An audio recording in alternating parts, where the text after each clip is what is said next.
చెప్పింది, అందుకే వచ్చినాము. బాగా అవుతుందని ఇక్కడ కూర్చుందో బాగైంది, కూర్చుందో ఓ కేసు బాగైంది, క్యాన్సర్ బాగైంది, కూర్చుందో క్యాన్సర్.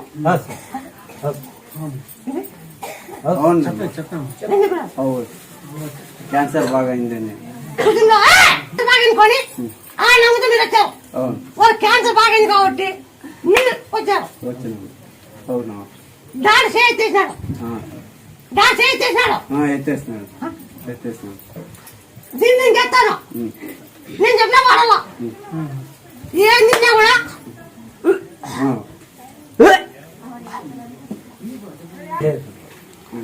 ఆ వాయిని రాకూడదంటే నిమ్మని ఫస్ట్ పిండి అసలు వాడు డైలీ వాడల్లా నిమ్మపండు తినేటప్పుడు సగం నిమ్మకాయ పిండి